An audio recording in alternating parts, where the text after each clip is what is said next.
Let's get back to it, shall we? Sun don't reach, weary eyes know the light don't pierce. Down in the mine, 40 years, like 40 lives, only whistles blow, mark the time. McPherson County. The bison aren't the only powerhouse animal in the area today. About an hour north of Wichita, Kansas, the ground rattles and shakes with the raw power of champion canines bred for one purpose: success. Welcome back to Bully Max Sports, the series where we get the opportunity to showcase the best of the best when it comes to the world of dog sporting events and breeding.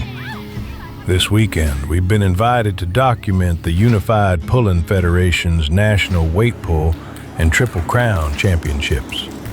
There are only a few organizations that support such a high level of dog sports throughout the world, the UPF being one of them.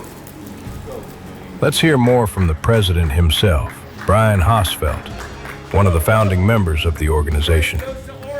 My name's Brian Hosfelt. I run the UPF, and it's a club that I started, or a bunch of us started in 2014. So this is our 12th season here doing the UPF in McPherson, Kansas. And we had a heck of a show yesterday with 65 top dogs from all over the US and Mexico and Canada. So it was a great show. This was our national event. Yeah, we call it UPF Nationals. Like I said, we get the best dogs, the best of the best in the US and Canada and Mexico. And so yeah, it's been pretty great. Yeah, well, my wife and I, we've raised American Bulldogs actually for about 30 years, and we started weight pulling with the IWPA back in 1998, and it just kind of went from there, where we started the club of the APA in 2003, and then we kind of split off and started the UPF, like I said. And so pretty much, you know, all these years we've raised our American Bulldogs and pulled them, and then we've kind of transitioned to the American Pit Bull Terrier here the last couple of years. Once again, we are met with plenty of familiar faces from past events. Two of our sponsored handlers are here today, Erica Noseworthy and Dani Sear. Seeing Erica pull Apex on the track is always a privilege, and Dani's dog Kevlar makes for an incredible spectacle on the wall. There goes Aaron Wise again, president of the Salt Lake Terrier Association, featured in our last episode, scaling the wall he constructed to retrieve our GoPro. Always appreciate the help. Trinity St. Clair and Dominique Crespo can always be seen together, pushing each other to the next level. John Martin's champion, Flex, always brings his A-game. We are met with a few new competitors we've never met before. James Stevenson and his Old English Bulldog definitely caught our attention. And who could miss PresaMania Kennels with their titan of a canine, Wendy? Once again, too many amazing dogs and handlers to name, but we are so grateful to be able to capture such a small percentage of what these athletes have achieved in their careers. Like many have said before, it takes a village to bring events like these together. Well, anytime you put on an event like this, you have to have help, you know, and you have to have the pullers or your reps up with the club. You know, they've got to pitch in and do their fair share, and we have a great group of people that help put on this show. So like I said, I couldn't do it by myself. It takes everybody. It's a group effort. And then it's a group effort when you actually do the pull, that everybody gets along and you can put on a great event with good sportsmanship, and to me, that's kind of what it's all about. Well, for me, it's important because I wouldn't do it if we didn't have that. You know, I host a lot of shows at my house where we'll get, you know, 25, 30 dogs there, and it's not just about the pulling. When we're done pulling, you know, we have a huge barbecue, bonfires. You know, it's just being with your friends, and it's for me, it's got to be both. It just can't be about the dogs and that's it. You know, it's about having friends across the United States, everywhere, so, like I said, I couldn't do it without that part of it. During the interviews of presidents, competitors, and volunteers, we always like to ask, how can someone get started and have success in these sports, like weight pull? Well, as far as weight pull, you know, for new people, it's hard. You know, you need to find somebody that can actually help you the first couple years, get started, get the right type of dogs to train. That's very important. And then getting the right knowledge from someone to help you get started to do it properly. Because the sport's a lot more fun, you know, if you have a well-trained dog than something that you're just, you know, you can't get to pull and it's just a struggle. And usually if you do start with the wrong dog, you don't have enough somebody qualified to help you train, those type of people don't stick around with the sport very long. Might be 1 or 2 years and then, you know, then they're gone. So it does take a lot of dedication. It takes a little bit of money to travel. Yeah, it's not the easiest thing to do, but you know, it's pretty rewarding if you stick with it and put in the time. Weight pull's like any other dog sport, you know, it's to me, it's the bonding that you have with your dog.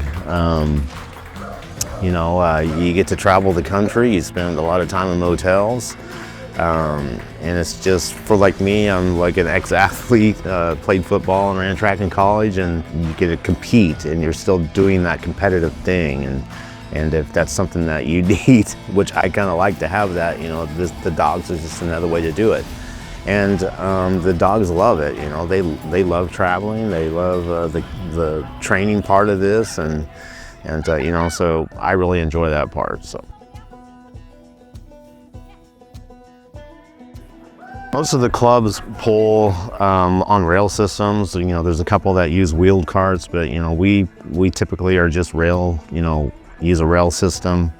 You know, it's basically everything's broke down in classes, and most clubs are within, you know, every 10 pounds is a class.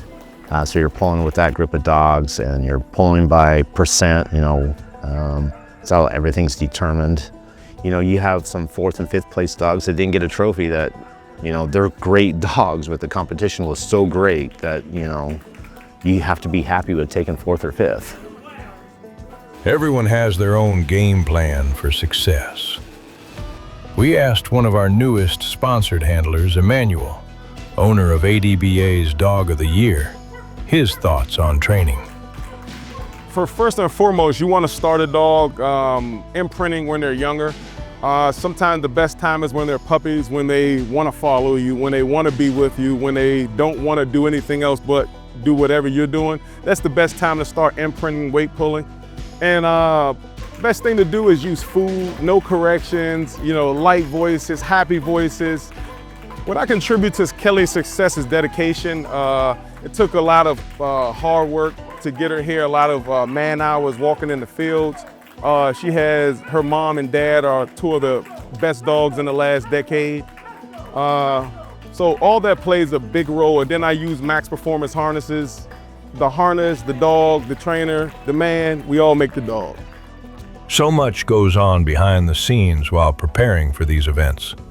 Equipment needs to be constructed or maintained, travel needs to be arranged, and trophy and raffle prizes need to be sponsored.